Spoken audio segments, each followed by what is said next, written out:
I know most of you, but I am the vice chair of the membership committee. And we have Janet Bartnick, who is the chair. Just wave there, Janet. Everybody's going to introduce themselves in a minute, and then Michael Ann Lord is on our membership committee too. She's waving. We have our current president, Cindy Sullivan. Just wave there. And we also have a Academy board member and membership committee liaison, Michael Culbert, who is driving, I think. So he's here. He's on mute. Edwin Gomez is the Urban Directors Committee Chair, and Jane Adams is our, of course, illustrious Executive Director. And we also have Shelley Dahl. Am I saying that right, Shelley? Just shake your head. Yes, no, I hope I said it correctly. She is our guru of keeping us connected through the Academy. So what I'd like to do is just I can see, I think most of you online, and if I miss you, just let me know, but you'll have to unmute. Just introduce yourself. So let's start. I see June.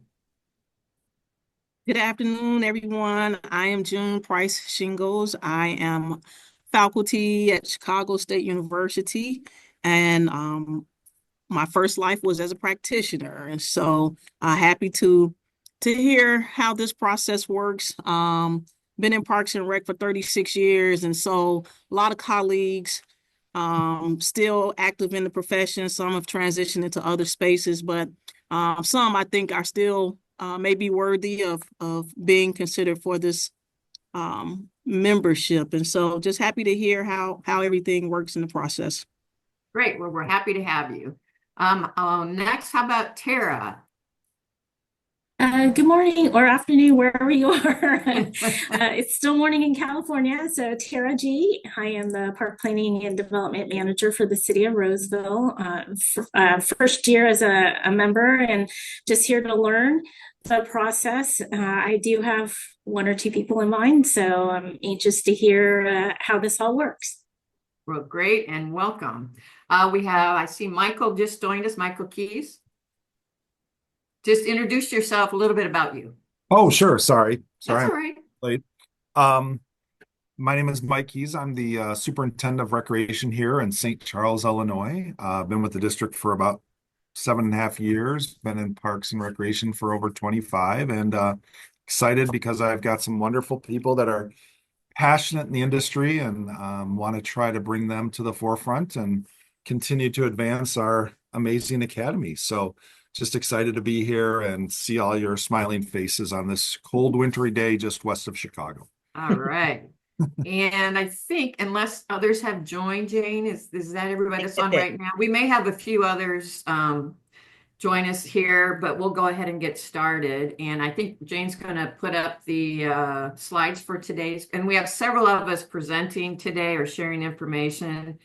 And really, as we mentioned, we're really talking about today, how do we help propel our organization forward with our new future fellows, aside from ourselves. So you can see our vision and our mission. I won't read it to you, but you can see it. Okay, and then let's move on to the next slide. And there we are. Those of us who are going to be talking today with you, and we're really going to focus on the information that folks need to be able to submit a successful nomination, both for the nominee and the nominator. Discuss the elements of the nomination form, and then some critical dates. Because, as things happen, you go, oh my gosh, it's here already. And it does take a little bit of time to put together a great application. People do need time to, make sure they have a complete and thorough application. And then just to note that the members can nominate 2 individuals for membership each year. Members of the board of directors and those of us on the membership committee, obviously we do not. We're prohibited from nominating or writing a letter of support. Okay. Next slide. In case you know or don't know, we do have a limit on the number of Academy members. The total number is 137 members. 100 of those are practitioners and professionals, 25 educators, and 12 urban directors. And it's a kind of a little bit in terms of what's available to fill this year depends on membership renewals, which the deadline for that is March 31st this year. So that will then tell us how many openings are available based on the categories. Some of that is because we have fellows who move into the emeritus category, and then that then can impact, or of those who may not, for whatever reason, renew their membership. We estimate we will have about 9 practitioner professionals, 6 educators, and 3 urban directors. The caveat is it just depends on what happens by the end of March. Next. I think I am turning this now over to Edwin because there have been some changes with the urban director nomination process. So Edwin, I'll turn it over to you. Sure. Thank you. So for those that don't know me, my name is Ed Gomez. I'm a professor at East Carolina University, and I do have my CPRP designation. I'm also been in academia now for 26 years. I think this is 27, something like that.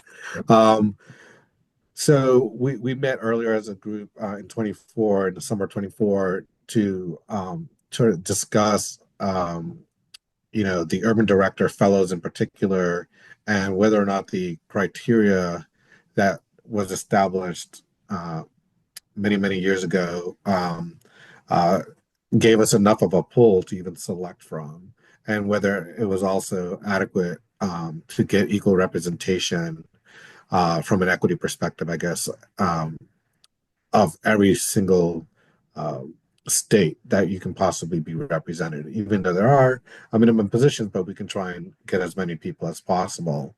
And what we found is that it used to have a population of 500,000 or higher, and that limited our total population to about 35 or so cities or entities that would qualify. So at 12, we've already reached a third of those. And that also limited it to, I think, something like about 10 or 12 states where that would be actually viable. So we ended up doing more research, and we found that the general average large city, what we consider a city, on average tends to be about 200,000 people. And we looked at several different areas from the census to the public, what is it, the Trust for Public Lands, that also identifies the top 100 cities. And so those that were identified as such, were never going to make our list. Not, uh, so we had proposed that it would be 200,000 or more people, or it would be the most populous city slash regional special district or county or parish in a particular state, and that would then open it up to a lot more people that we could invite as fellows.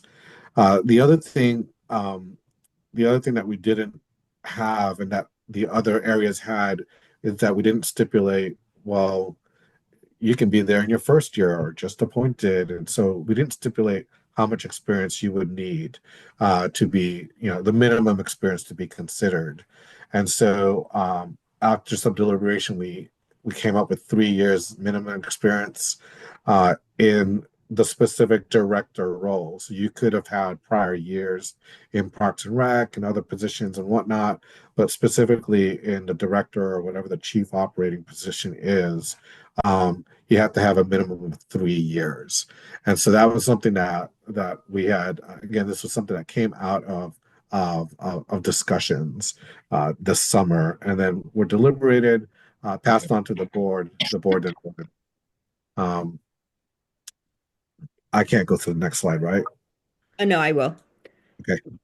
And then so the process for directing for nominating urban directors is basically you send those nominations to me.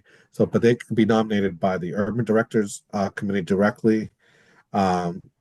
and then we basically um, uh, then go through the criteria, including the letters of support that are sent on their behalf, and then we basically decide, um, you know, we put it up for a vote, and then we report our vote to the board of directors, and then they select from that.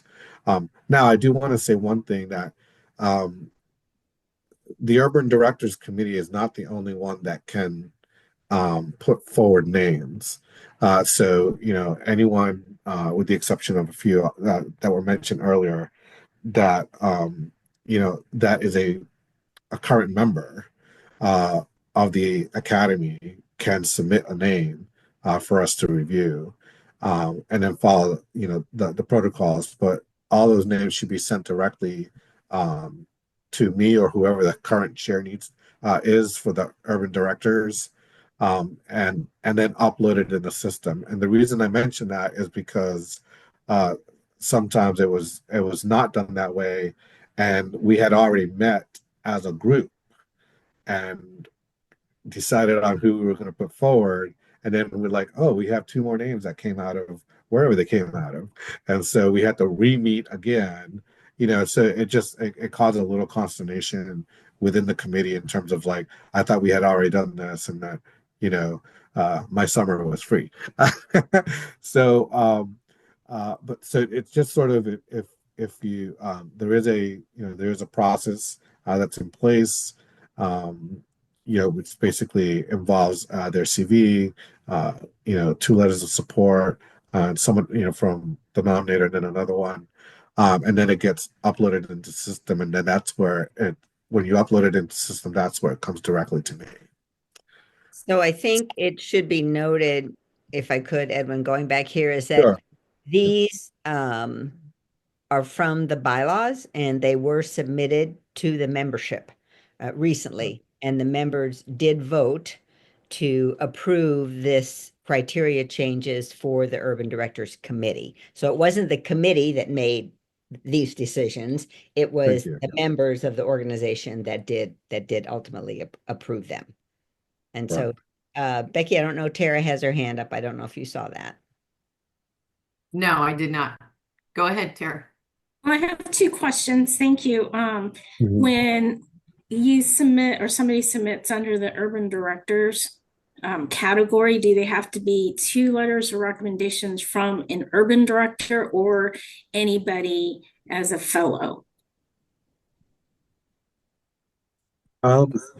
Traditionally, it's been from the urban directors, but I don't see why it couldn't be from any fellow. Yeah. Okay. And that's not stipulated anywhere. So that's a really good question. But I believe it could be any fellow because if you're a fellow of the academy, you're able to nominate anyone for any of the three categories that we have. So that should be there. And it's generally done through the urban directors, but it does not have to be. Okay, that's great. And the other question, and just to clarify, I know when I had to do it, I had to do it when I did it. It was two letters of reference outside of the nominators. That's the case. I just wanted to clarify. Yes. So it's a nominator and then two additional support letters. Great, thank you. And just to clarify too, the membership committee and the board are not going to be nominating urban directors. Want to make sure that's clear. Right. Yeah. Yeah, that's what I meant. Except, yeah, and those would be Yes. exceptions. Yeah, the Right. member committee and the board would not be. Now they can make they can ask someone, hey, can you consider? But they themselves will not be actually putting forward the name. Yeah. Any other questions? I know, Edwin, you have to go, right? Or you have to leave a little. Yeah, I can stay around till at least 2:45. My next Okay. meeting. Great. Case through. Any other questions? Thank you for sharing that information. We appreciate it. Sure. So there we go. So I have this slide.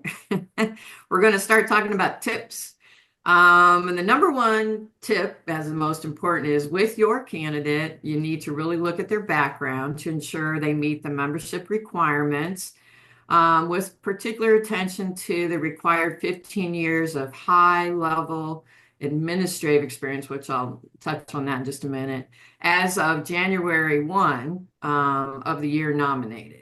And again, we're trying, as the membership committee was meeting over this past several months in particular, but even before that, trying to, as best we can, as we're, evaluating the nominations that are submitted, is to try to define as best we can the criteria. So we also tried to define significant experience and oversight in that high level administration and in parks, recreation, conservation, personnel, training, budgeting, planning, capital improvements, and marketing. That's not everything, but those are the major categories. Or for an educator in the field of parks and recreation, obtaining the rank of full professor or served in a high level administration and as a recognized educator for a combined period of 15 years. So trying to make sure, there were some categories there, like educator. Is it just you have to be a full professor? No, you can have a high level administration as a recognized educator that has a combination of 15 years. And I will also say, though they're not yet posted up on the website, all the criteria and any other direction will be posted shortly on our Academy webpage, because right now we have primarily mostly 2024.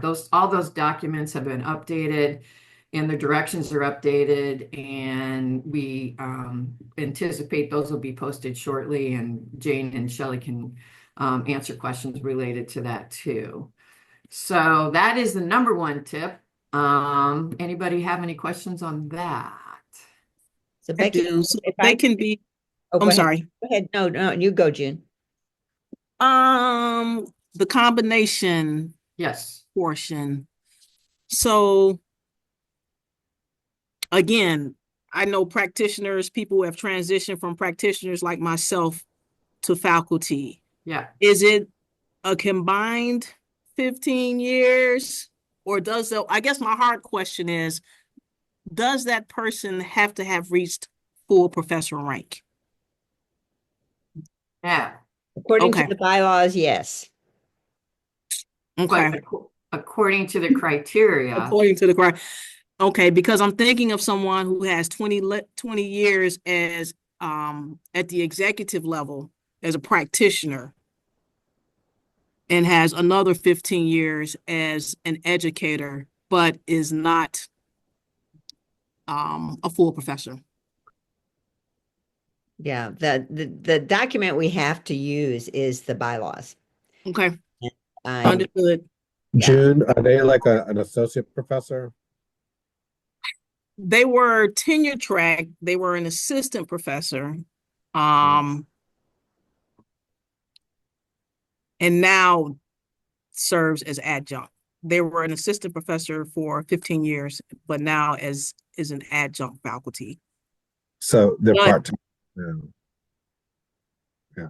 No, if they were still full-time, and this is what I would say to that, because it says or served in the high level of administration. mhm, But there are some associate professors, for example, who are chairs of departments. So mm, they served in a high level of administration because of that.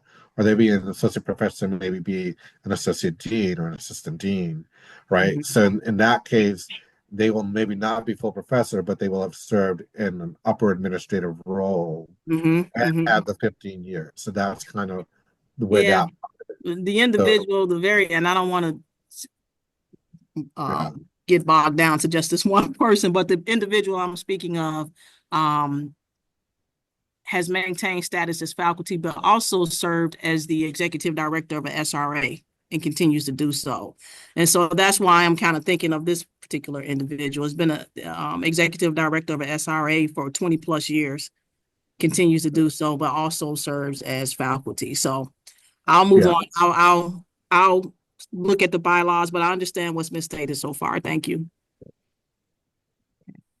So I will tell you, for those of you considering nominating an individual, this is seriously the most important criteria that if you don't sit down with your nominee and ensure that they can show you, demonstrate that they have had that high level of administrative experience, that is the number one thing that, quote, bumps someone out from further consideration.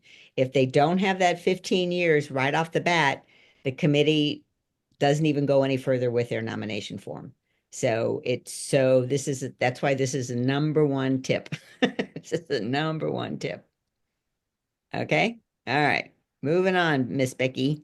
Jane, you got the next one. Okay, so it's important to note that there are a number of other criteria that are used in assessing someone's background to see if they meet our criteria for membership. And so, as you can see, we have weighted each of these criteria and we've weighted them. They're slightly different for a practitioner, professional versus an educator. So certainly professional experience again is weighted at 25. So that means that's 25% of their score is going to be about that particular criteria.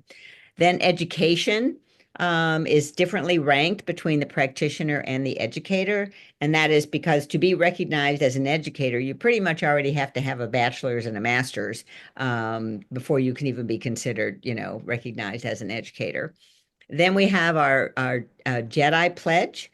And we also want the nominee to articulate what they have done as an individual within their own organization, how they have helped advance justice, equity, diversity, inclusion.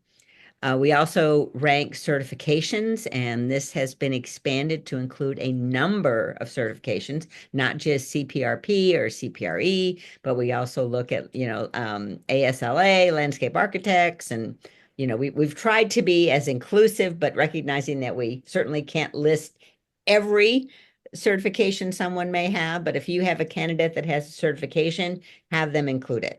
And if it's something that's a little bit, unfamiliar to us, have them spell that out rather than give us the acronym, because that will be very, very helpful as well for the committee to assess that person's background. Then we talk about their professional leadership and involvement. And this can be, certainly in their own local community. Maybe they've been the, leader, president of their Rotary Club or president of their Lions Club or president of their chamber. So we do like to see park and recreation leadership experience and involvement, but it can be a little bit broader in that. We also talk about publications and presentations, and you'll note in this particular criteria that for educators, this is weighted more than it is for the practitioner. And this is because many educators have to, write in order to get tenure. And so we're looking for examples of how they have contributed to the profession, advancing the profession. And then honors and awards. This is also agency awards as well as individual awards. Then we have their nominee statement. This is where for the nominee to share, why are you interested in belonging to the Academy? What do you hope to bring to the table? That's what this is all about. And then we have the nominator statement. So you as a nominator, we want to know, why are you recommending this individual? And we're going to get into this one a little bit more deeply because it's another whole separate tip on how to present, how the nominee writes and how you would write as a nominator. So there is different weights. And so the members of the membership committee score each person individually. And then all those scores are totaled by our Red Barn staff, and then they are weighted. And so every candidate ends with a numeric score. And then the committee discusses the variance they may have. Maybe one member of the membership committee scored someone at a 5 and someone else did a 3. Well, that's a pretty big difference there. We need to talk about that. Maybe somebody saw something or they knew that person a little better. So this is where the committee really gets into discussing each of the nominees. And then the committee makes a determination as to what is that breaking point, if you will, that numeric breaking point in which everyone above that point value their name is going to be forwarded to the board of directors for membership, or anyone below that particular numeric score, they will not be. And so what we have been doing for the last several years is if someone is not being recommended for membership, our membership committee chair reaches out to the nominator and explains what the issues are, so that they can consider that person maybe, and again, a lot of times is they don't have the years of experience. That's the biggest reason. Any questions on the weights? Okay. Moving on. Moving on. This is also mine. And so we really encourage you. And again, as Becky shared, a lot of documents are going to be posted up on the website, next week. And so you will have the opportunity to take a look at the nomination form, which is someone will submit that form on a platform called Submittable. But you will be able to see the questions, and the candidate will be able to see the questions. So you can work with them and talk to them about how to respond to each of the prompts in that submittable application. And then, review it very carefully with them before they hit that submit button, because that again can save disappointment, right? We don't want anyone to be disappointed or anyone to be upset because they were not, successfully nominated into the academy. So are there any questions about this? So far, moving on. All right. This is tip number 4. And I have that one. Okay, Becky, sorry, thanks. That's okay. So as Jane mentioned, part of being the nominator is to help your nominee, and really, in reviewing past letters or the applications themselves, it's really interesting to see those. You can see it, obviously, those have really put thought into it. That's why I say have enough time, because what I would say is for the nominee is to really share with them, to be concise, but be specific as how, not why, not just, why they're seeking it, but how they can contribute to advancing the profession. And as it states on the slide, encourage them to look at the Academy website, because it really does have the history and what our programs are and services. And so, sometimes you don't want it to be way too long, but be concise, but also be specific, not late, just these general statements. Because I think those who apply or who are nominated, the nominees who share more specifically, how they plan to contribute based on the Academy's priorities and what we're all about, really does make a difference. So that would be my 2 cents worth in terms of how they share why they're interested, as well as how they're going to contribute. I don't know if anybody else on the committee has anything to share like that, or Jane, but I think encourage them to look at the website. I think that's really helpful. Any questions? Okay. Jane, you have number 5. Okay, this is about writing that impactful letter of support, and also who you asked to write a support letter for that person. And so we really don't want you to reiterate what's already in their submittable application, because we already have that information. What we're looking for here is kind of insights into why you think this particular person will be very beneficial to help the Academy advance its, mission, vision, and values in our programs and services. And for those of you new to the Academy, hopefully you've picked up on the fact that many of our programs and services are more externally focused on how do we help the profession. And so why do you think this person is going to be a good member of that team? And also when you talk about the nominator, people you ask to write a nominator letter of support, right? Have them do the same thing. Just don't reiterate whatever is in their resume, because we know that. You're wasting your time. We go that. They'll get very little points for that. And sometimes just trying to get those maximum number of points for that letter of support, it could be the difference between someone being nominated and someone not being recommended for membership there. And it doesn't have to be long, but it needs to be, again, the word is impactful from that end. Okay, moving on. Tip number 6. And I have this one, and this is related to the Justice, Equity, Diversity, Inclusion Pledge that several years ago, we ended up naming JEDI as our acronym task force that made a recommendation in terms of, and really for as leaders in our profession, how can we make sure that we are being inclusive? And so a pledge was developed, language in a pledge, to basically ask nominees as part of the evaluation process for consideration as a fellow, to ask them to articulate their efforts in advancing justice, equity, diversity, and inclusion. And also note that as part of the nomination application, we ask them to agree to support the pledge by signing off that they will support our efforts as the academy in this area. And if they choose not to, that nomination, that application does not go forward.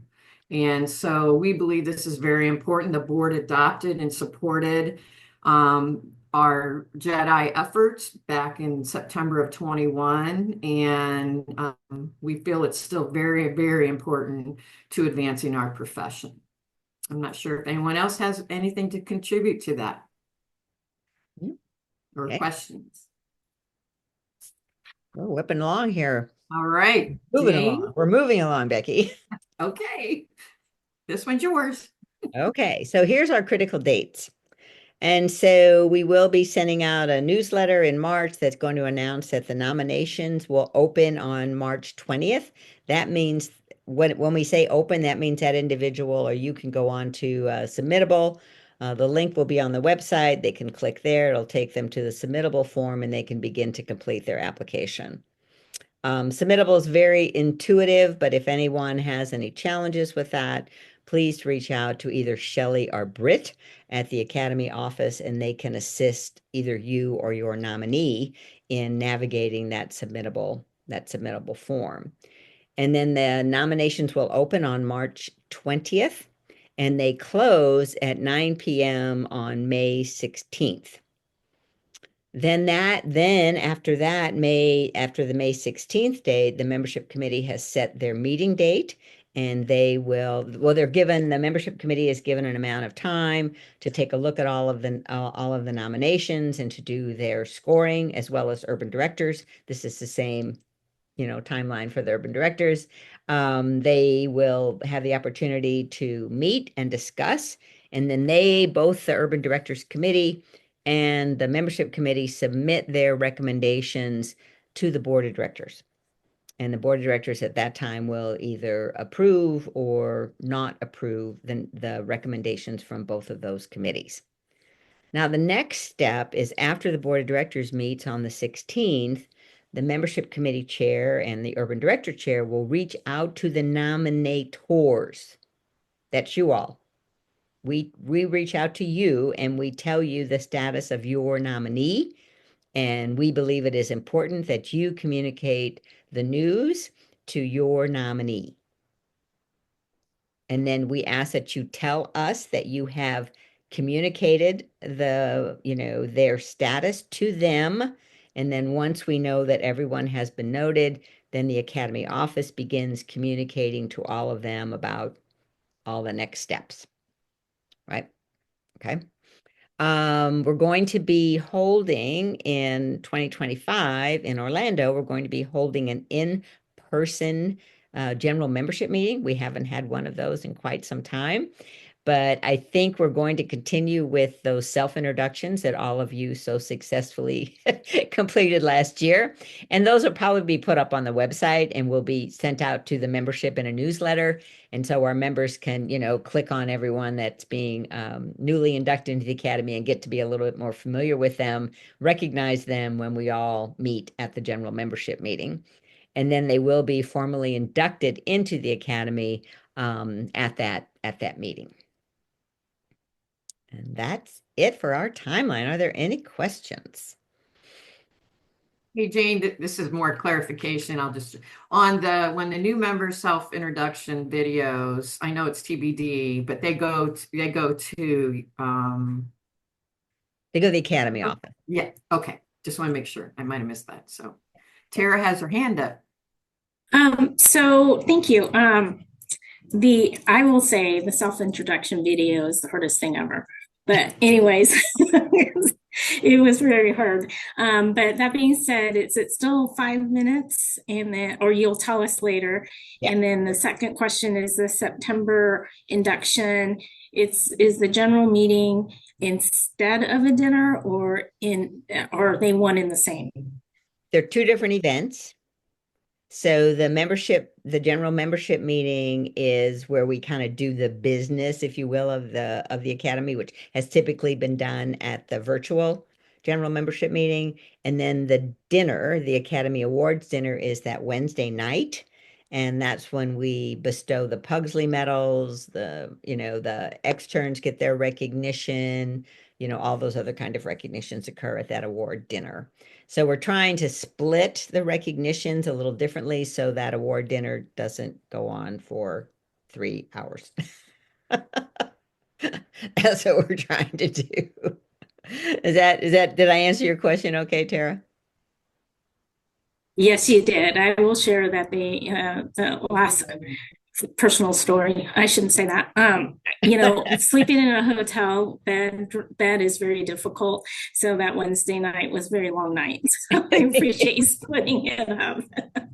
You are very, very welcome. And I think I was going to say something and it just like blew out of my head. Oh, if someone is unable to attend the NRPA conference in Orlando, and we know that sometimes happen, right? Things happen. And so we will, work with the nominator, you, to ensure that that individual, maybe you know them personally, they live really close to you, or they're, somewhere that you two can meet and you can, kind of present the award to them. If not, we just mail it. We mail it to them with a nice letter saying, welcome to the Academy.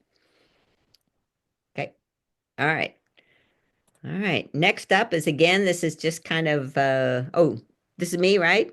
Go ahead. Yeah. I'm sorry. It's okay. So again, this is our number of openings. Last year we had a huge class. Last year we inducted 17 new members in the Academy. And so we hope our goal is to be at 100% capacity, frankly. And which you all know the numbers. And so we're, striving really hard to get there. So we hope to have, 9 educators, practitioners is around 6 or so. I think those are wrong. Aren't those wrong? I think they're wrong. I think you have. I think I have them flipped. Oh, and you might have. Yeah. Let me see. Let me double check here. Yeah. No, they look right. Are they right? Same, yeah, they're the same as slide number 3. Okay, good. Yeah, All right, one of those needed to be up. Yeah.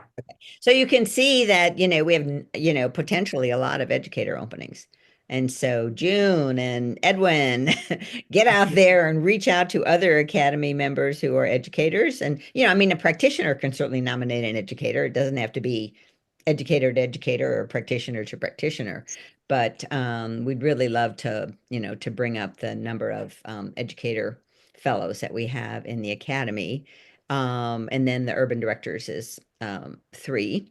And then we really want to focus on kind of those underrepresented states. And you can go onto our website and, June, and Michael Keys. We have a lot of members from Illinois. Michael Ann Lord is on the call from Texas. We have a lot of members from Illinois, but we have quite a few number of states that we just don't have any membership there. And so we really want to try to include our diversity as that as well. Okay. All right. So Becky, I'm going to end this little slideshow and we'll go to everybody's face. Is that okay? Yeah. There we go. So that's kind of like I mentioned, the overview of the process for this year, and the nitty-gritty details in terms of the documents, criteria, and nomination forms will be up next week. And so plenty of time for the nomination process to begin. So does anyone have any remaining questions or comments? I Oh, do. Michael Ann. It's really more of a suggestion. Having reviewed you, and even though we're doing it online, and submittable sometimes can be a little, oh my goodness. I would encourage people to really proofread what they put in. If they're uploading their resume, make sure your resume doesn't have typos or and is the most current. Your letters, both the nominators and the nominees. I mean, we all make mistakes, and I'm pointing it this way, but it makes an impression on those of us who are reviewing going, and you want everything to work in your benefit. So in terms of just, being careful, proofreading, rereading, and don't hit the submit button until you're really ready. Would be just one of those things that it's those little things that can trip you up. And then if you have any questions anywhere along the line, you can certainly reach out to Janet Bartnick, chair of our membership committee, or you can reach out to Becky Benet. You can reach out to Michael Calvert. You can reach out to me. So, we have any number of individuals, and Cindy Sullivan, our president, you can reach out to Cindy as well. And we're more than happy to try to make this process as easy as possible, but yet be true to what we have to do based upon our bylaws. So that's our marching orders there. Well, I have some marching orders, and I certainly hope that you'll all come in with at least two.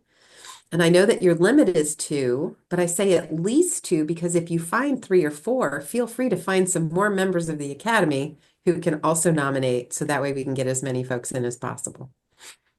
Great idea. Great idea. Anyone else? Any other comments? I'm looking at the screen. I do not see any other hands up. So with that, any parting words, Jane? No, Janet, you already gave your. go forth and nominate. Exactly. Well, we really appreciate everyone taking time because I know everybody's really busy. And again, if there are questions, we're here to help as best we can. Anybody on the membership committee, and of course Jane and Shelley, and anybody. Michael is our liaison, Michael Calvert, and Cindy's our president. Though I know they're busy too with board activities, but we're here to help and make this as easy and successful as possible. So thank you very much. Thanks for putting this on.